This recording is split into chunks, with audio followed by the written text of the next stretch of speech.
Senhor da vida, permite que nos reunamos em Teu nome, nesta noite bendita de felicidade e esperança, para manifestar-te nossa gratidão imperecível. Não te rogamos, Senhor, vantagens e benefícios para nós outros, ricos que somos de Tua luz e misericórdia. Mas suplicamos ao Teu coração augusto, nos sejam concedidos os dons do equilíbrio e da equidade, para que saibamos distribuir nossa divina herança e não dissipemos em vão a glória de Tuas dádivas. Fortifica-nos a noção de harmonia para sermos cooperadores leais de Teus santos desígnios. Erguemo-nos do abismo do passado por Tua vontade vigilante, e aqui nos encontramos para servir-te. Entretanto, Pai, vergados ao peso das inclinações humanas, por nós cultivadas durante milênios, não prescindimos de Tua disciplina e de Tua força paternal. Dá-nos o clima sadio da libertação de nós mesmos. Magnetizados pelas nossas recordações do pretérito, nem sempre te compreendemos a vontade soberana e criteriosa. Anula-nos o personalismo inferior, para que a consciência do universo nos esclareça o coração. Levanta-nos o raciocínio para mais alto entendimento. Faze-nos vibrar no campo de Teus divinos pensamentos. Puseste em nossa boca o verbo construtivo. Encheste-nos a alma de luz e tranquilidade, a fim de colaborarmos em Tua obra. Deste-nos, neste pouso de amor fraterno, companheiros dedicados ao bem, e em torno de nossa tarefa pequenina, colocaste a multidão dos aflitos e sofredores. Ó Senhor, como somos felizes pela possibilidade de ministrar em Teu nome consolações e esclarecimentos. Contudo, nós te imploramos inspiração e roteiro, considerando as responsabilidades dos que te recebem a mordomia da salvação. Ensina-nos a agir desapaixonadamente. Infunde-nos o respeito pela autoridade que nos deste.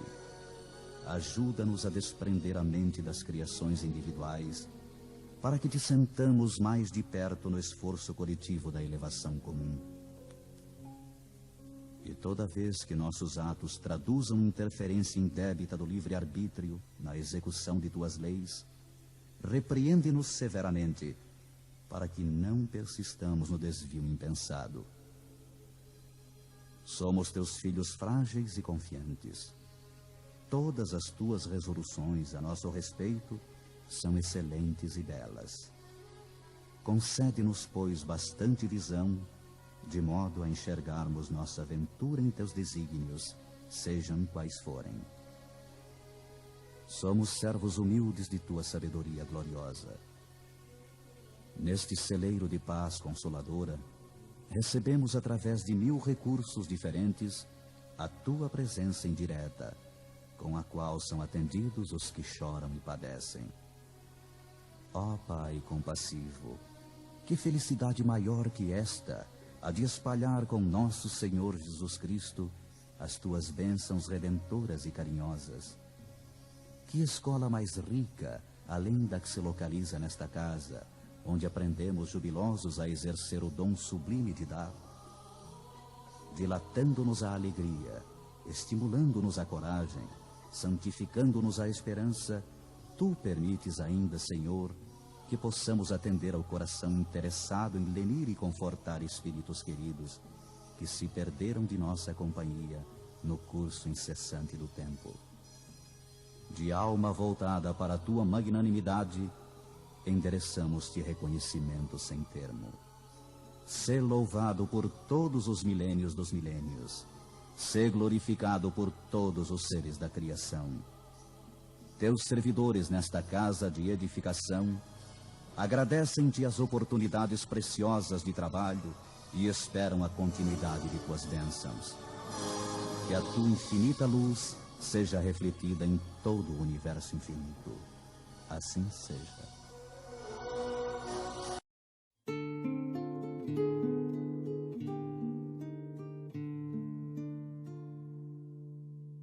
Senhor, fazei-me instrumento de vossa paz. Onde houver ódio, que eu leve o amor. Onde houver ofensa, que eu leve o perdão. Onde houver discórdia, que eu leve a união. Onde houver dúvida, que eu leve a fé. Onde houver erro, que eu leve a verdade. Onde houver desespero, que eu leve a esperança. Onde houver tristeza, que eu leve a alegria. Onde houver trevas, que eu leve a luz. Ó Mestre, fazei que eu procure mais consolar que ser consolado, compreender que ser compreendido, amar que ser amado, pois é dando que se recebe, é perdoando que se é perdoado, e é morrendo que se vive para a vida eterna.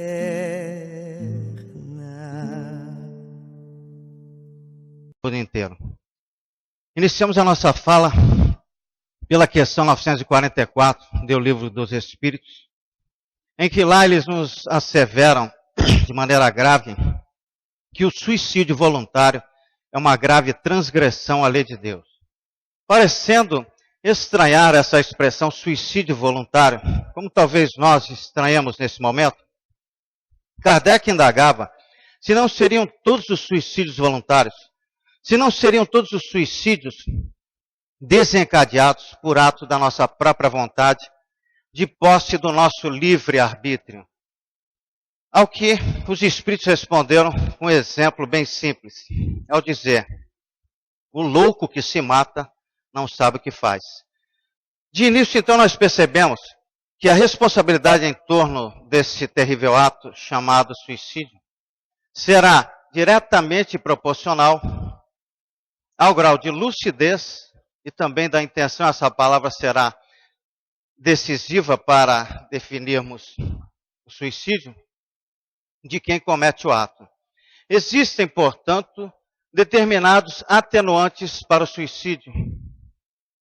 Por isso Kardec também indagava se seria condenável a atitude de um pai que assim agisse ao cometer suicídio para livrar os seus filhos, os seus familiares, da vergonha de uma de suas atitudes. Ou seja, trazendo para a atualidade a pergunta de Kardec, como acontece no Japão, em que muitos pais cometem suicídio, porque lá a grande vergonha, não deveria ser assim, é ter um pai desempregado.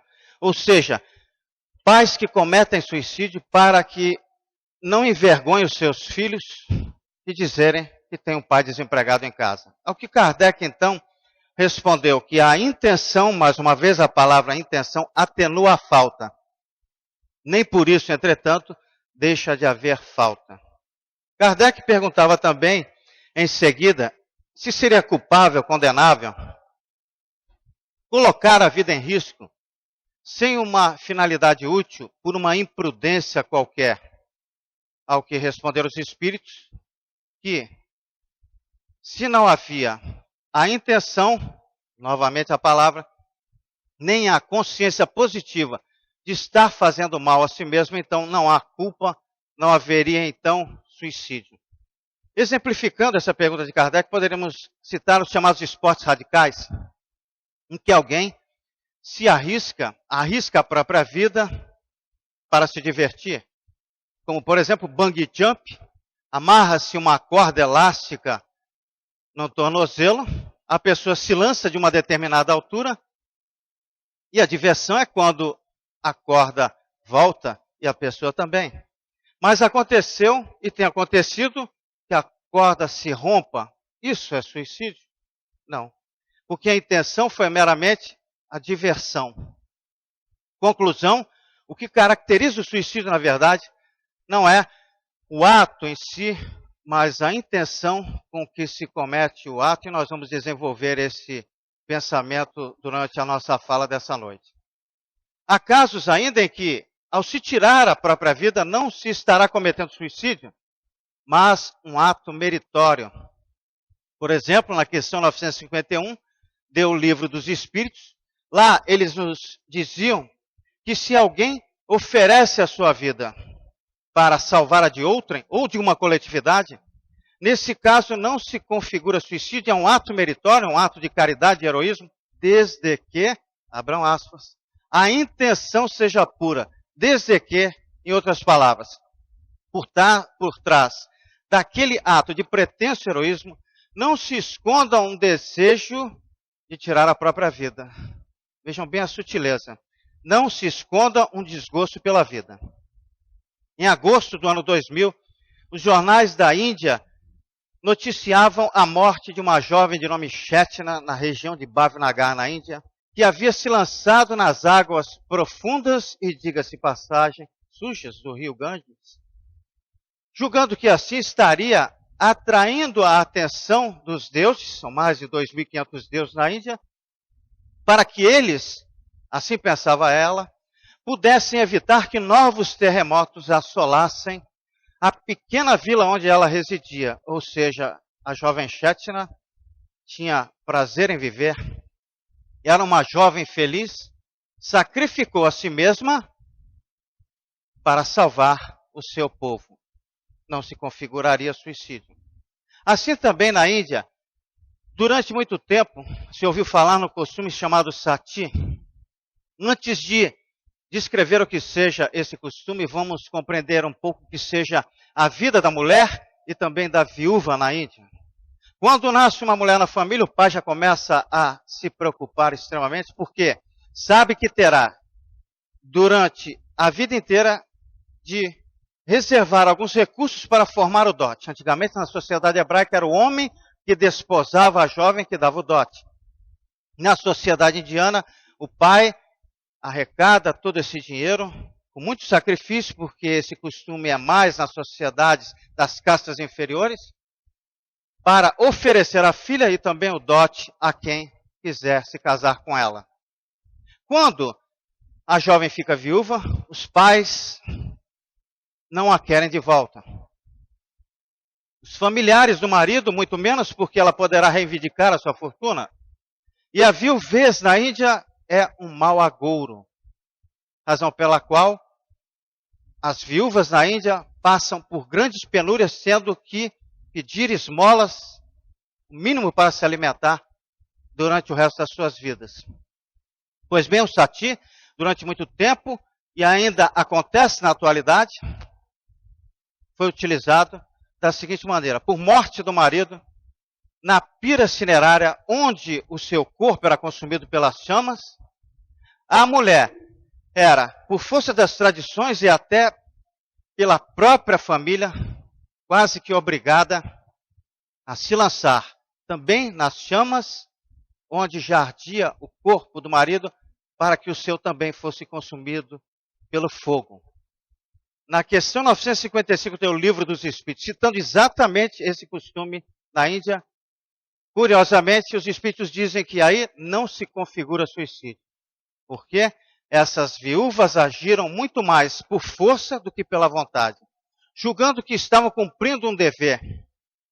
A justificativa, complementa os Espíritos nesse caso, está num pouco desenvolvimento moral e evolutivo dessas mulheres. Absurdos esses, concluem os Espíritos, que desapareceriam com a civilização. E será que já chegamos, de fato, a um patamar de civilização? Será? Porque cá estamos nós em meio à civilização e os números do suicídio são verdadeiramente assustadores. Em 7 de setembro de 2012, a Organização Mundial da Saúde, um órgão da ONU, publicou dados alarmantes afirmando que, por ano, 1 milhão de pessoas cometem suicídio. 2.740 suicídios por dia, 114 por hora. Um suicídio a cada 31 segundos. É verdadeiramente uma estatística estarrecedora. Na faixa etária de 15 a 44 anos, o suicídio é a terceira causa de mortalidade do mundo. Na faixa etária de 10 a 24 anos, vejam bem, crianças e adolescentes já é a segunda causa mortes no mundo.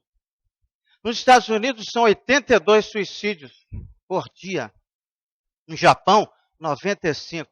Pior, no Japão, a população é praticamente a metade daquela dos Estados Unidos. Pior ainda, existe uma cultura entre os japoneses de considerar a fuga da vida como sendo algo honroso. Nos recordamos exatamente da Segunda Guerra Mundial, onde havia o Harakiri, o suicídio dos soldados, que julgavam que assim era melhor fazer do que se entregarem. Os pilotos kamikazes, que se lançavam nos aviões ou em terra, entregando a própria vida. Pior ainda é que essa cultura de suicídio tem sido transferida para as crianças e por isso o Japão tem um altíssimo índice de suicídio infantil. No Brasil, muito embora não tenhamos essa cultura infeliz do suicídio, dados do Ministério da Justiça afirmaram que entre 1998 e o ano 2008, o suicídio aumentou em 17 pontos percentuais. Principalmente, o que é muito triste, entre adolescentes. E todos esses números mundiais poderiam ser ainda piores, já que por trás de cada suicídio cometido existem 10 tentativas. Significa dizer que a cada 10 pessoas que tentam se matar, apenas uma, menos mal, logra êxito. Por isso, a Organização Mundial da Saúde decidiu que a data 10 de setembro seria, doravante, o Dia Mundial de Prevenção ao Suicídio. Podemos dizer, como espíritas que nós somos, que estamos diante da maior tragédia que aflige a humanidade. Sim, porque muitos dizem a maior tragédia a violência. De fato, a violência aumentou de maneira desproporcional ao aumento da população. A violência contra a mulher, contra o idoso, contra o adolescente, contra a criança, a violência ideológica. Sim. Entretanto, a cada 60 segundos alguém desencarna vitimado pela violência. Ao passo em que a cada 31 segundos uma pessoa desencarna pelo suicídio. Muito pior, porque quando se sucumbe nesse mundo pela violência, está se cumprindo, se resgatando um débito. Quando se desencarna pelo suicídio, se está contraindo um débito muito grande diante das leis de causa e efeito. Quais serão as causas para o suicídio? Em primeiro lugar, cabe-nos diferenciar o que seja causa primária, verdadeiramente, de fatores desencadeantes. As causas secundárias. O que seriam os fatores desencadeantes? As vicissitudes, as provas, as expiações, as dificuldades financeiras, o desemprego, a perda de um ente querido, uma desilusão amorosa.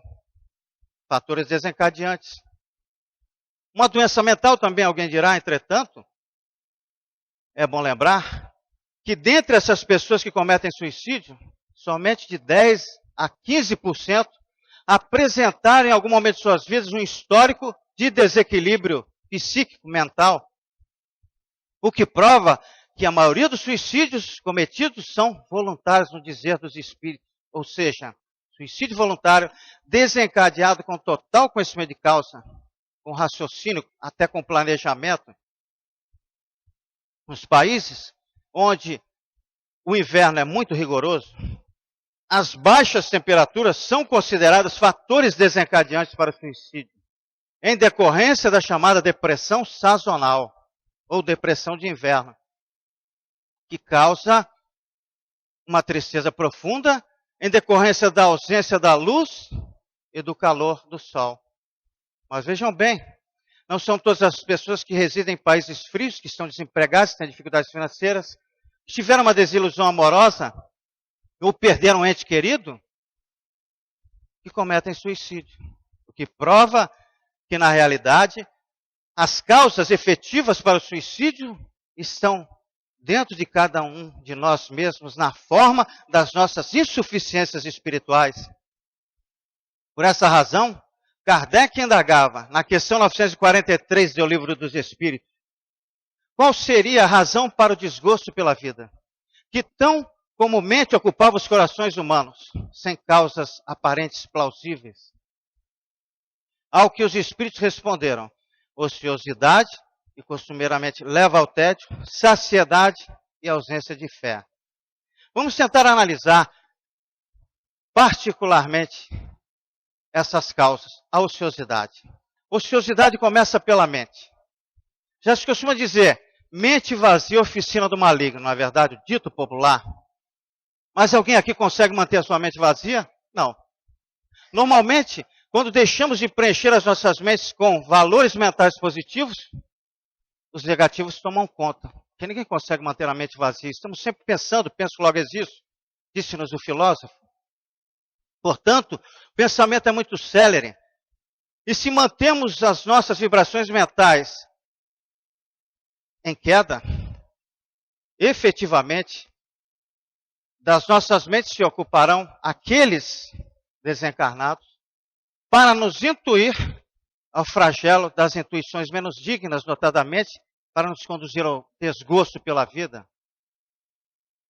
Por isso que se percebeu, pelas estatísticas, que índices de suicídio são menores em pessoas que se ocupam diariamente com alguma coisa.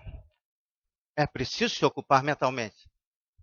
Saciedade. Alguém dirá, como pode alguém que tem tudo e ao mesmo tempo sentir desgosto pela vida? A saciedade dos prazeres, a saciedade de tudo aquilo que o mundo pode nos oferecer, nem sempre é garantia de felicidade. Na Suécia, nós temos altíssimos índices de suicídio, e aquele país oferece ao seu povo uma qualidade de vida superior. Se você quiser traduzir mendigo, morador de rua para sueco, vai ser difícil, hein? Capaz de não encontrar uma palavra que defina pobreza na Suécia. Na Noruega, outro país de primeiro mundo, altíssimos índices de suicídio, notadamente infantis. Em janeiro de 2004, a revista Isto É publicava a reportagem de uma jovem norueguesa, de nome Clara Carlusen, que depois de 5 anos residindo em Santos, estava prestes a se mudar para o seu país de origem, a Noruega. E, segundo ela, há muito contragosto, porque aqui no Brasil ela havia sentido o gostinho da vitória e de cada passo que ela deu para conquistar o que ela tinha. O que, em suas próprias palavras, isso não acontecia na Noruega, onde tudo lhe seria dado de mãos beijadas. Porque na sociedade norueguesa, o indivíduo entra no equivalente ao ensino médio, já sabe que já está na faculdade. Quando ele entra na faculdade, já sabe que vai sair empregado. Olha que coisa. Imaginem, que Enem, o quê? Que SISU de coisa nenhuma, que reserva de vagas. Será que é esse o problema dos noruegueses? Quando eles querem ver pobre, vêm para o Brasil, vão para a África. Existem centenas, milhares de noruegueses que se responsabilizam por ONGs aqui para nos ajudar a combater a pobreza. Porque eles sentem um grande vazio depois que já conquistaram tudo na vida. Percebam que não é exatamente meramente a saciedade, mas a saciedade de quem chega a um nível de conforto tal e diz, é só? É comer, beber, dormir, trabalhar, gastar? Só? E agora? O que eu faço na minha vida? Então está a chave aí. É a saciedade material desprovida de conteúdo espiritual. Pronto. Aí está a chave. A ausência de fé. Essa é a pior. Porque podemos morar, residir num país de primeiro mundo, no qual nos seja dado tudo o que queremos, mas ao mesmo tempo termos tudo e não termos nada. Se não temos fé, que é sinônimo de sintonia com Deus, caímos em tristeza profunda, daí a depressão, passo muito curto. Da depressão, que se traduz por perda total de esperança, ao suicídio é um passo que muitos têm dado. Por isso se verificou que os níveis de suicídio são muito baixos em pessoas que exercem a sua religiosidade. Vejam bem que eu disse religiosidade, não religião. E foi exatamente essa ausência de fé que fez com que a Suíça, outro país de primeiro mundo, institucionalizasse o suicídio, chamando-o de suicídio assistido, através de entidades tais quais Exit e Dignitas, que são entidades sem fins lucrativos, que visam a dignidade do ser humano. Imagine isso. Suicídio assistido, na verdade, é o seguinte, é aquele, existem milhares de inscritos nas filas dessas entidades, em que alguém, portador de um mal dito incurável, ou de uma deficiência inaceitável, vejam bem a subjetividade, resolve dizer, não quero mais viver. E busca a ajuda de um médico que, amparado pela lei, o ajudará a se suicidar. A única condição que a lei exige é que seja o paciente, ele tem que estar lúcido para isso, a tomar, com perdão da redundância, com as suas próprias mãos, a substância letal. Porque se o médico faz isso, se configura eutanásia. A eutanásia é proibida na Suíça. Ao médico caberá simplesmente aguardar que o paciente morra. Aguardar que morra aquele cuja vida, pelo juramento sagrado de Hipócrates, ele deveria preservar. O fato é que, desde 1999, aproximadamente 2000, até os dias atuais, em que a Dignitas entrou em atividade, mais de 1.000 pessoas já cometeram suicídio assistido.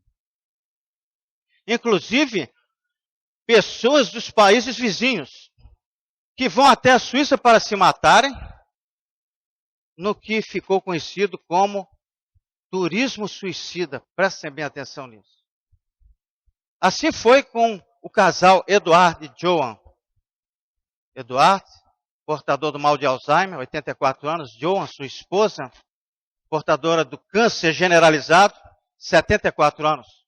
E depois de 54 de união conjugal, resolveram então dar fim às suas vidas numa cerimônia assinada que tem que ser filmada, a lei exige, e convocar os filhos para assistir.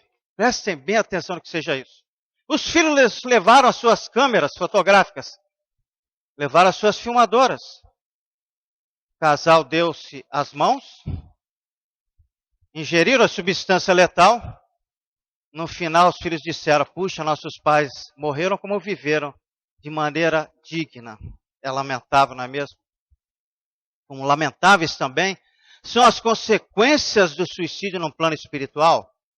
A questão 957 nos afirma que variam quase ao infinito as consequências do suicídio, em decorrência das circunstâncias em que ele é cometido, atenuantes, amenizantes, agravantes.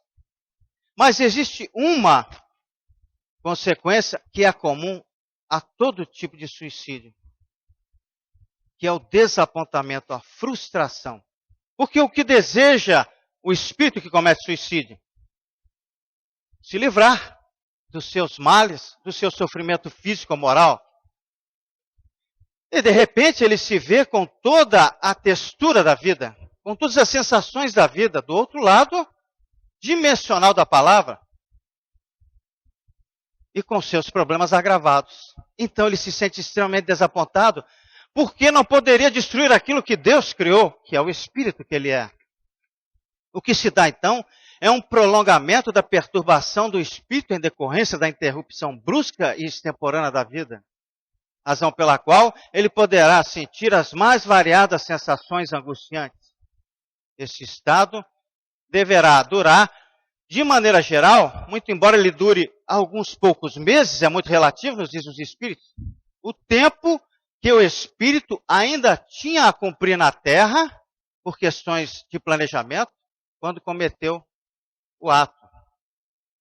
É o que nos assevera a questão 957, do Livro dos Espíritos, e também a página 211 da magistral obra, que todos devemos ler, Memórias de um Suicida, a cargo da mediunidade Ivone Amaral Pereira, que nos relata a saga de Camilo Castelo Branco, o grande romancista português, desencarnado aos 65 anos de idade, em 21 de maio de 1890, sendo arrojado no Vale dos Suicidas, que é, na verdade, um estado mental de um grupamento coletivo, onde permaneceria durante 13 anos. Mas, como ninguém permanece abandonado no universo, chega um momento em que os obreiros de Maria, assim chamados, aparecem de quando em vez em caravana no Vale do Suicídio para resgatar aqueles que já podem receber a caridade do resgate. E é naquele momento emocionante que Camilo Castelo Branco ouve o seu nome ser chamado e é direcionado para o Hospital Maria de Nazaré, que tem esse nome porquanto é a mãe de Jesus, espírito extremamente evoluído, que se responsabiliza numa esfera superior por todas as entidades no além de auxílio aos suicidas. Mas, como nos diria Camilo, o suicida se sente no plano espiritual, apesar de todo o conforto que lhe é dado, como um clandestino. Por quê? Tomou o comboio da morte antes da hora chegada. E, portanto, depois de 53 anos no plano espiritual, Camilo resolve partir para planejar a sua encarnação subsequente. Porque é necessário reencarnar para que as mazelas provocadas no perispírito se transfiram para o corpo físico. E as consequências do suicídio se perpetuam pelas encarnações seguintes. Vamos entender que todos nós, espíritos, estamos conectados ao nosso corpo físico através do que chamamos perispírito. Esse elo de ligação entre nós e o nosso corpo. Tudo aquilo que nós fazemos ao nosso corpo, efetivamente, fazemos ao nosso perispírito, por consequência. Portanto, se magoamos de alguma forma o nosso corpo, se ferimos o nosso corpo, efetivamente, o perispírito vai registrar. O corpo ficará na terra, sendo decomposto, se transformará em outros tipos de energia. Mas o perispírito nos acompanha, a nós espíritos, para o plano espiritual. E então será o organismo modelador, o que chamamos vulgarmente de molde, do corpo físico que eu terei na encarnação seguinte. Ora, se eu comprometi o molde, a peça que será produzida, didaticamente falando, a partir dele, também surgirá defeituosa, não é verdade?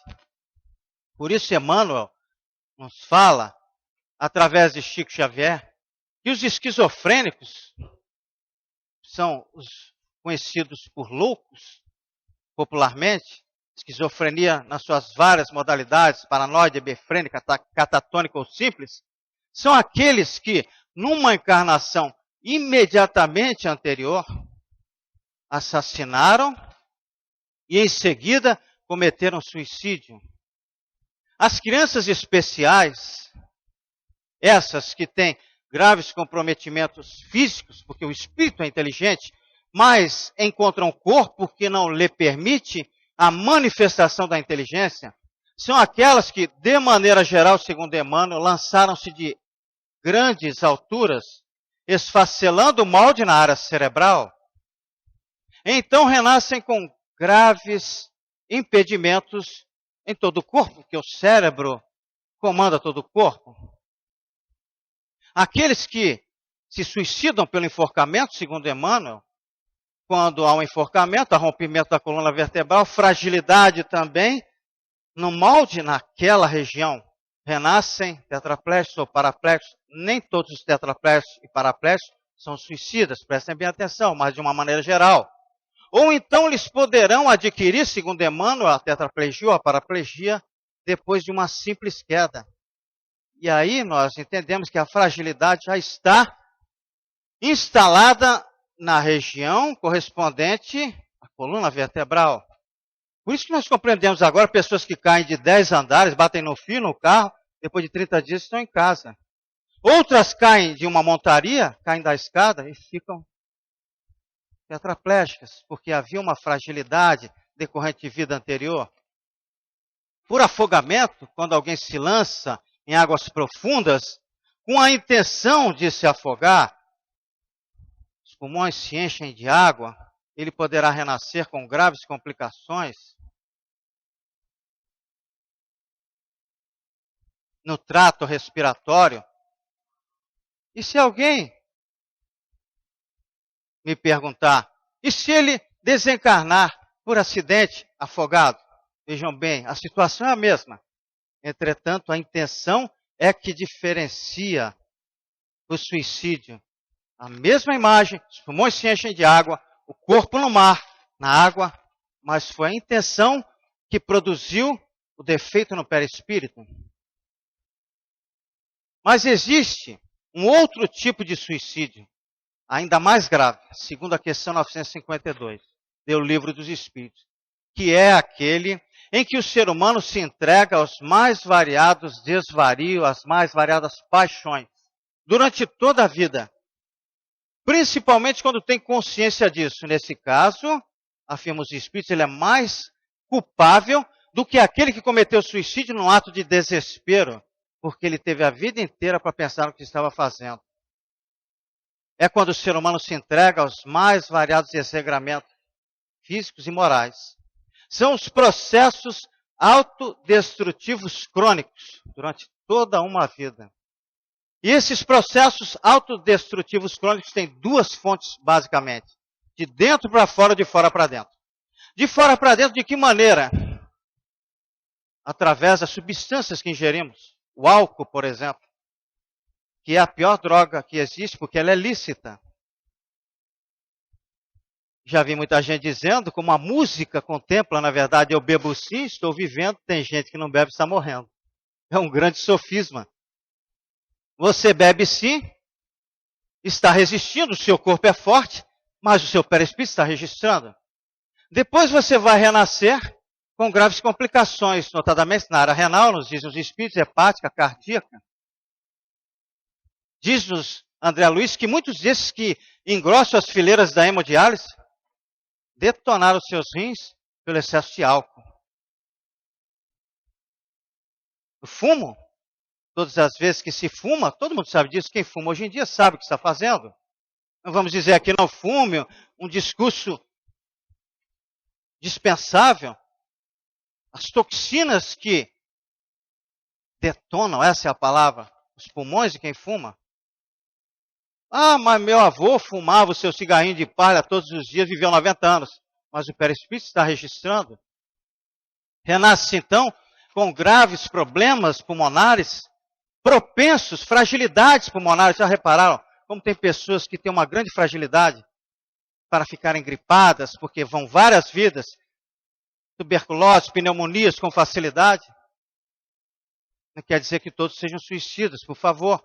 De maneira geral, as drogas que comprometem de maneira extremamente efetiva o nosso sistema nervoso central, renasce com uma psicopatia, neurose, transtornos obsessivos compulsivos, graves problemas neurológicos.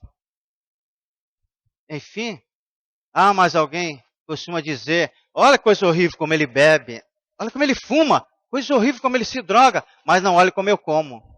Não é verdade? A alimentação, aquela gordura com picanha, sim, porque é mais gordura que picanha.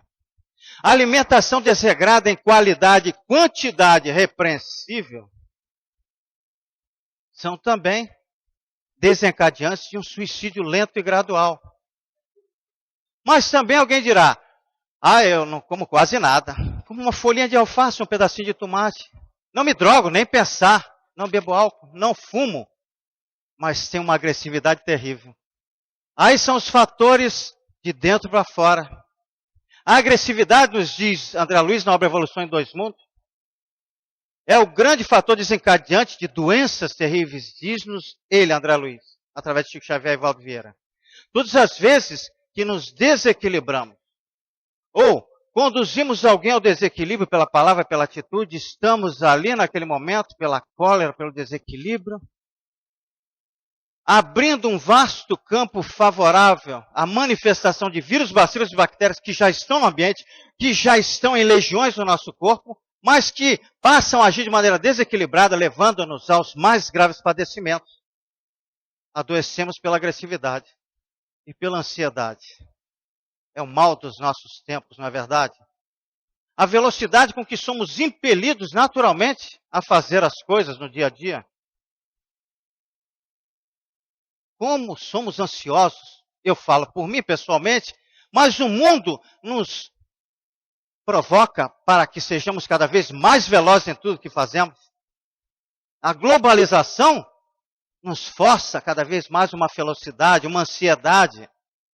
Já repararam quando nós vamos para o interior? Mas que lerdeza é o que nós costumamos pensar, na verdade? Mas que lentidão? Não, é a velocidade correta. Nós é que estamos no ritmo acelerado e não conseguimos perceber isso. A ociosidade é uma maneira de suicídio. Porque através da ociosidade, nós estaremos desprezando, matando as horas que Deus nos concedeu para evoluirmos a cada dia.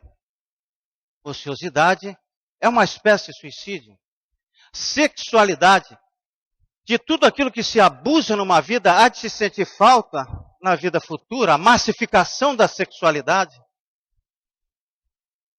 Daí, na presente vida, percebemos as disfunções sexuais das mais variadas, como consequência daquilo que se abusou no passado. Agora nós começamos a entender porque André Luiz nos diz, somos todos suicidas em maior ou menor grau. Ele próprio, quando adentrou as regiões umbralinas, foi chamado freneticamente de suicida. Suicida ele não entendia como suicida.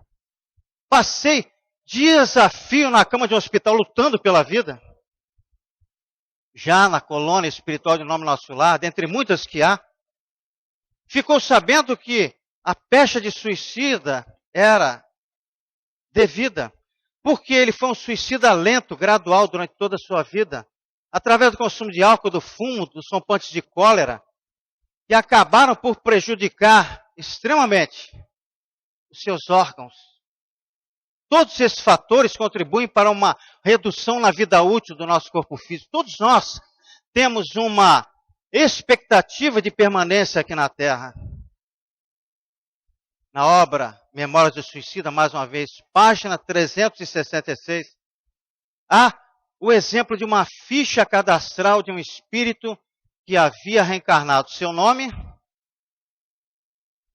data do seu reencarne, em torno de que ano ele deveria retornar, no caso 1942, aproximadamente aos 74 anos de idade. Nossas fichas estão por lá.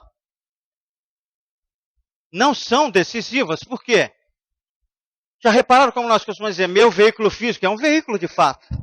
Da mesma forma como o veículo sai da montadora com uma quilometragem máxima, dependendo da manutenção preventiva, da troca de óleo, do cuidado que lhe demos, nosso corpo é assim também. Podemos ir além desse tempo, dependendo da manutenção, ou podemos ficar aquém dele. Uma outra consequência do suicídio, curiosa, é aquela sobre a qual nos fala Ivone Amaral Pereira, desencarnada em 1984,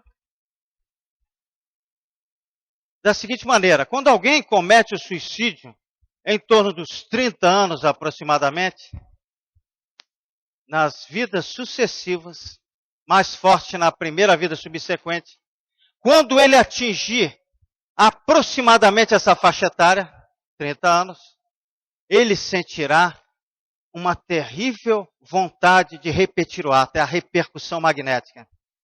Por isso que antes de pensar que existe algum espírito te forçando a se suicidar, te dando essa ideia, pense que pode ter sido você mesmo o desencadeante. Por isso Kardec dizia, muito constantemente o homem é obsessor de si mesmo.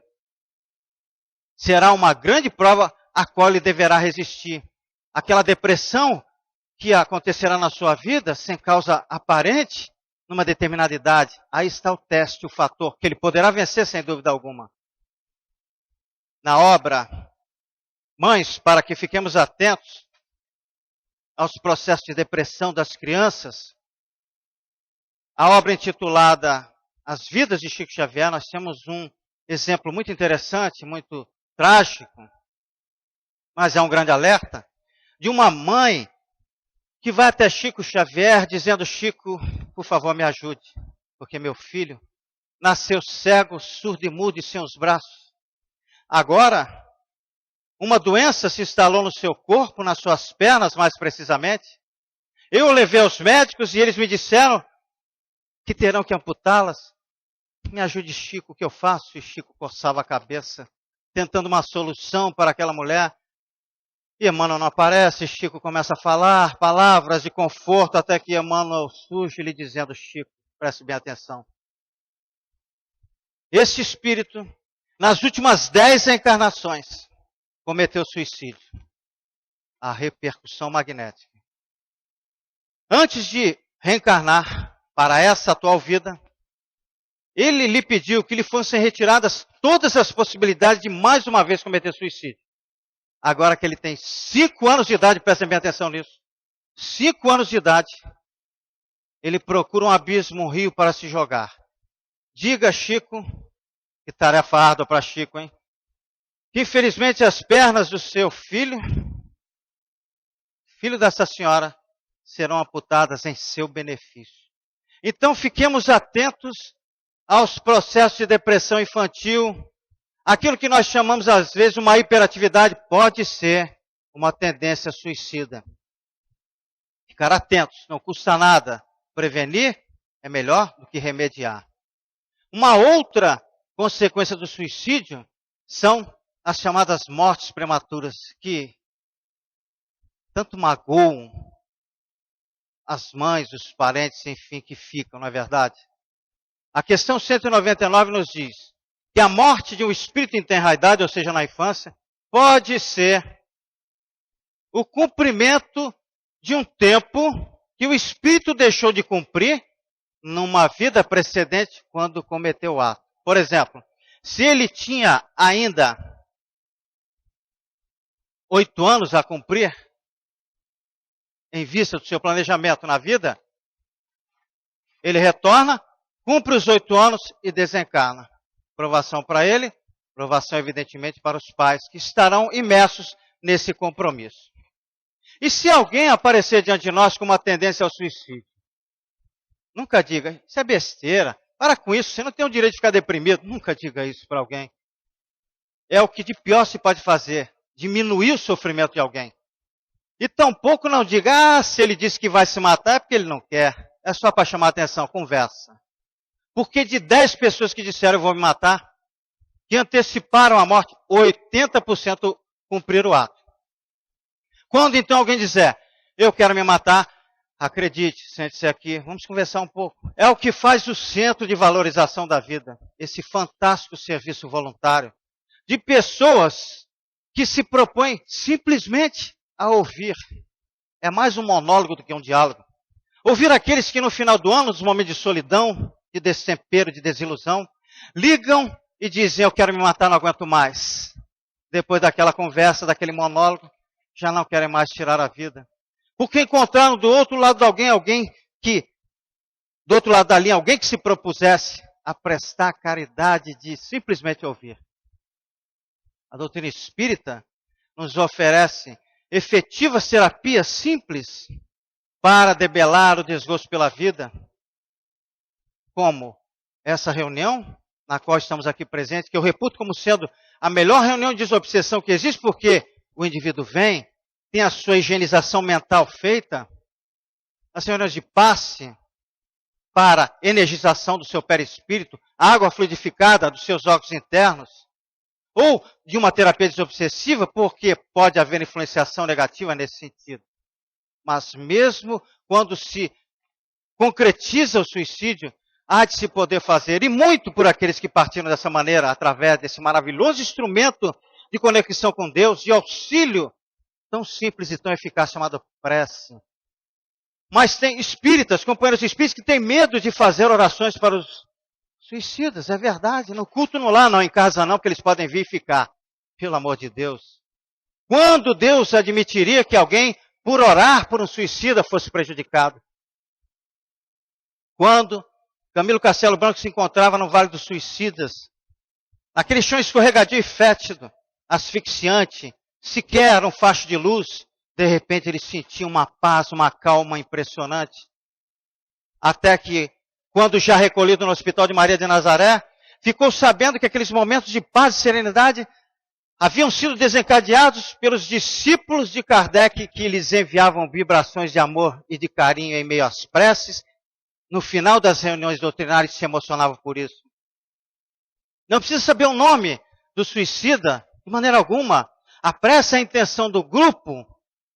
Por isso que, mais uma vez, já no Hospital Maria de Nazaré, uma tela impressionante de clareza magistral fazia surgir rostos diante dos suicidas que ali se encontravam. Eles não entendiam bem o porquê.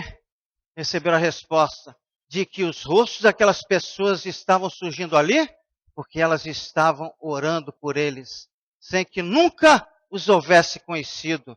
É a vibração que conta pontos para nós, que dedicamos momentos de oração para os suicidas, e eles se sentem extremamente emocionados. A doutrina espírita nos avisa, através de uma mensagem datada de 1866, sobre esses últimos tempos que vivemos de transição planetária, em que vamos abandonando lenta e gradualmente a peste, o rótulo lamentável de provas e expiações como planeta, para atingir um dia a concepção de planeta de regeneração. Mas muitas dores ainda nos aguardam.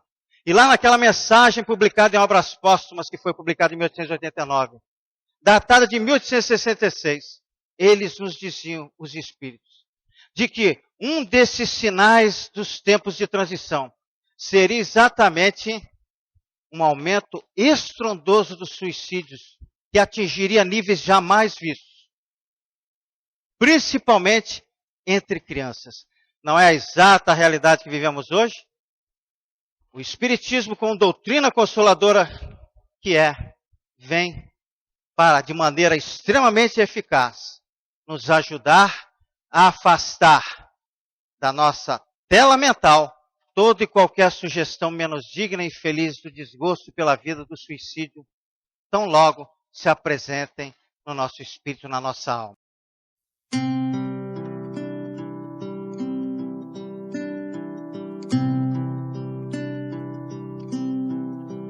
Ouço Deus no murmúrio das águas dos rios. Ouço Deus no furor dos ciclones bravios. Ouço Deus no cantar matinais dos pardais. Ouço Deus no lamento de pobres mortais. Vejo Deus nas estrelas perenes de luz.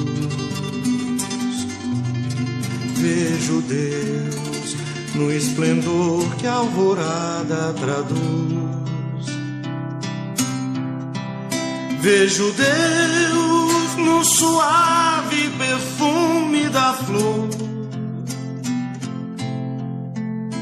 Vejo Deus no adeus, companheiro da dor.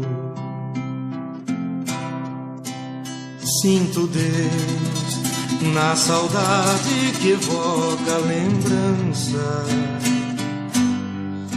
Sinto Deus no morrer de febris esperanças.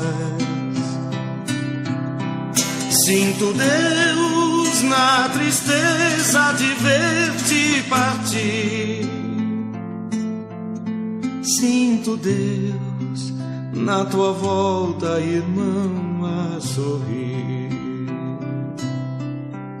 Ouço Deus no murmúrio das águas dos rios. Vejo Deus no furor de ciclones bravios. Sinto Deus no cantar matinais dos pardais. ouço Deus no lamento de pobres mortais.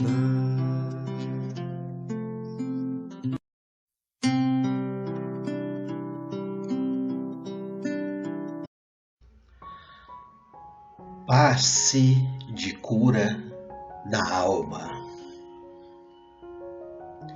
Realize este passe de cura da alma para se fortalecer espiritualmente, mentalmente e fisicamente, elevando seu pensamento até o Pai Celestial com fé e devoção. Coloque um copo de água para ser fluidificada e tomar ao final do passe.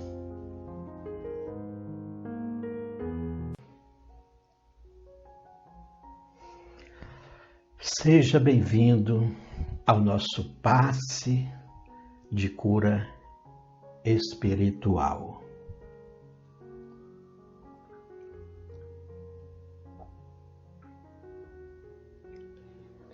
Olá, querida irmã e querido irmão em Cristo. Sejam bem-vindos ao nosso passe de harmonização, tratamento e cura da alma. Esta é uma experiência espiritual onde buscaremos alcançar um estado superior de sintonia da nossa alma com o plano mais evoluído do universo.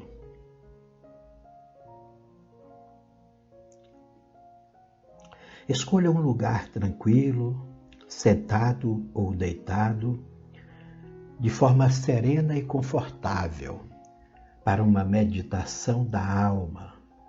Deixe um copo de água e uma Bíblia ao seu lado e assegure-se de não ser interrompido durante esta sessão de passe e meditação.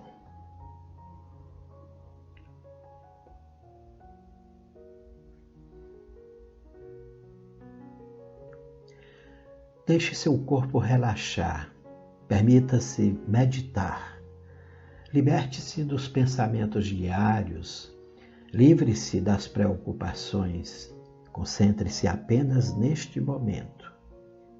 Façamos juntos uma viagem ao interior de sua própria mente, respirando lentamente e profundamente, com o corpo relaxado.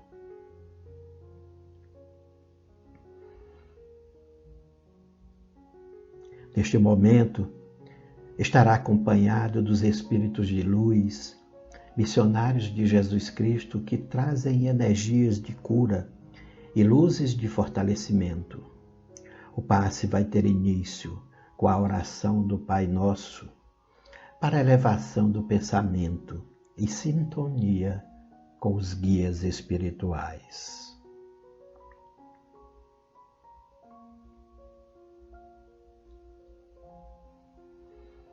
Pai nosso que estais no céu, santificado seja o vosso nome. Venha a nós o vosso reino, e seja feita a vossa vontade, assim na terra como no céu. O pão nosso de cada dia nos dai hoje. Perdoai as nossas ofensas, assim como nós perdoamos a quem nos tem ofendido. E não nos deixeis cair em tentação, mas livrai-nos do mal. Amém. Agora, lentamente permita que sua respiração ocorra de forma suave e profunda. Deixe-se relaxar como se seu corpo flutuasse nas nuvens, sempre respirando lentamente e profundamente. Sinta o relaxamento de cada parte do corpo, à medida que entra mais e mais em seu íntimo.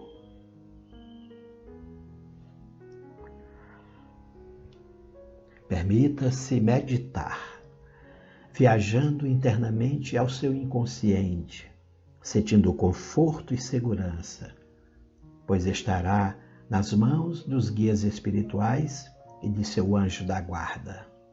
Saibas que o passe para tratamento de enfermidades do corpo espiritual se destina à preparação do seu ser para o início de seu processo de cura.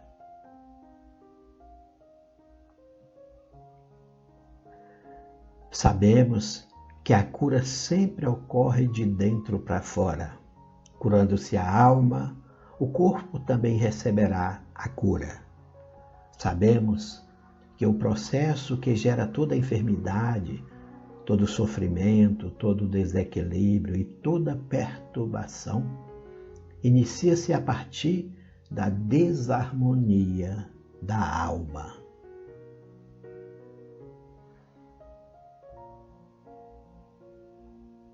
Sabemos que a alma é sensível à influência das energias e vibrações emanadas dos pensamentos. Compreendemos que a alma se fortalece a partir das energias do amor, da paz e da caridade, da fraternidade e do carinho humano.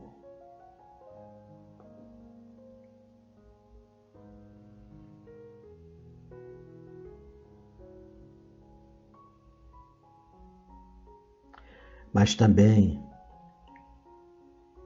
ela pode se enfraquecer e se desarmonizar a partir das energias deprimentes, da raiva, mágoa, intolerância, pensamentos de vingança e inveja, sentimentos de solidão e abandono, a culpa.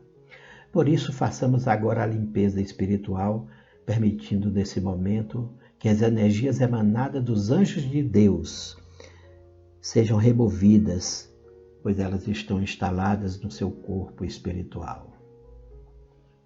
Permita a remoção de todos os sentimentos negativos e a retirada de sua mente de pensamentos infelizes. Deixe evaporar no ar como fumaça que será levada para sempre, sem jamais voltar. Libere todo o sofrimento e culpa, libere a mágoa, a raiva do peito, libere as dúvidas e medos, se desapegue do egoísmo. Este processo de limpeza se completa com a retirada das larvas e de todas as energias negativas impregnadas no corpo espiritual. Após tais limpezas, pode-se iniciar agora a fase de fortalecimento, a partir da elevação do pensamento e do recebimento de energias salutares.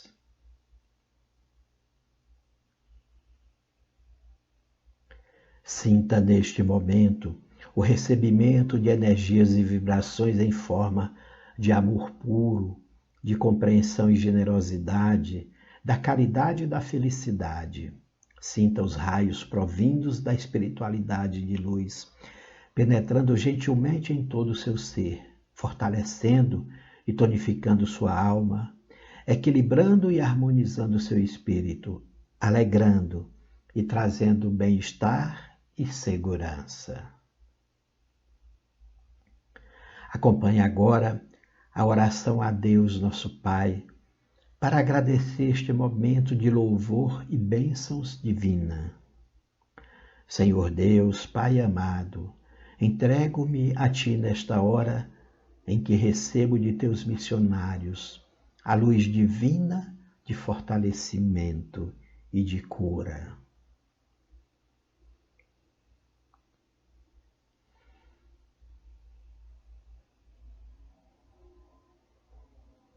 Agradeço-te, Senhor, pelo amor que me dedicas, pelas bênçãos para a minha saúde, do corpo e da minha alma. Agradeço-te, Pai amado, pelo dom da vida que me destes, pela alma imortal e pela experiência terrena para que eu possa evoluir.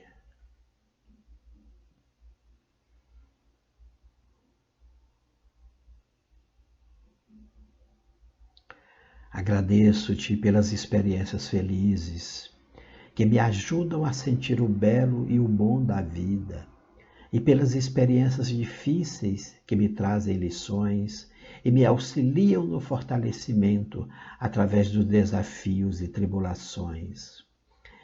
Entendo minhas imperfeições, Pai amado, e assumo a responsabilidade pelos erros.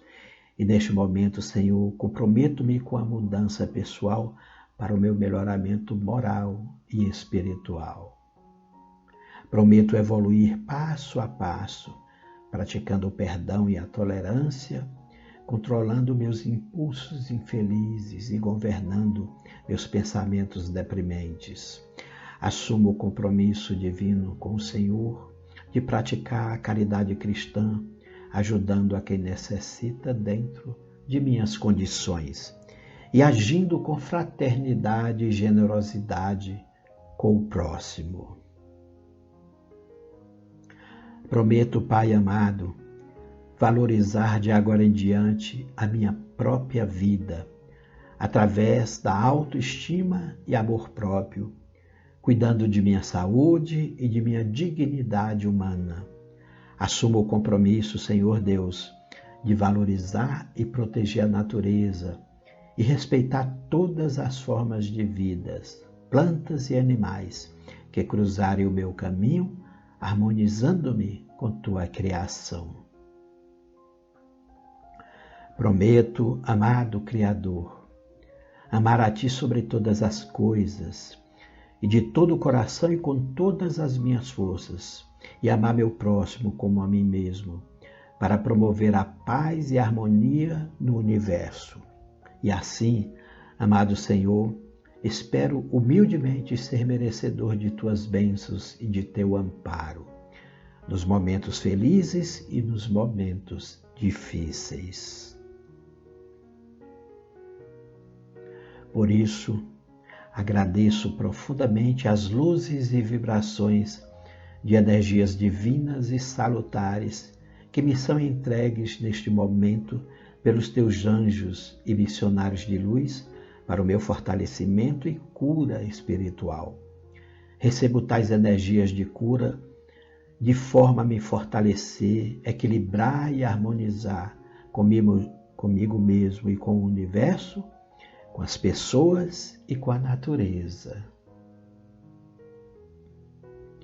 Acredito, Divino Pai Celestial, que agora, fortalecido espiritualmente, estarei protegido das influências perniciosas, dos espíritos infelizes e deprimentes que se aproximarem de mim para promover perturbação mental. Peço-te, amado Deus, que sempre me proteja de seres obsessores, encarnados e desencarnados, que enviam energias perniciosas para a minha desarmonia. Para isso, me manterei sempre vigilante, com o pensamento elevado, através de orações e preces, de pensamentos fortalecedores, em sintonia com Jesus Cristo e a espiritualidade de luz. O passe espiritual está chegando ao final. Agradeça a Deus por este momento sublime. Agradeça a Jesus Cristo pelas lições e orientações. E agradeço a espiritualidade pelas vibrações de cura. Agora você pode voltar lentamente e calmamente ao seu estado natural, lembrando de tomar o seu copo de água, que foi fluidificada e recebeu a medicação para o fortalecimento de sua alma. Que nosso Pai Celestial lhe abençoe. Assim seja.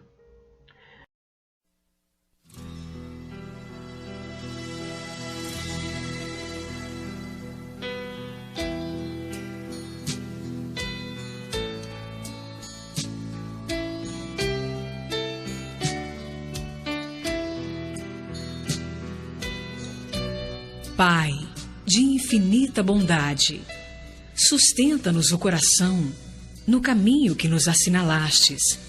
Infunde-nos o desejo de ajudar aqueles que nos cercam, dando-lhes das migalhas que possuímos, para que a felicidade se multiplique entre nós.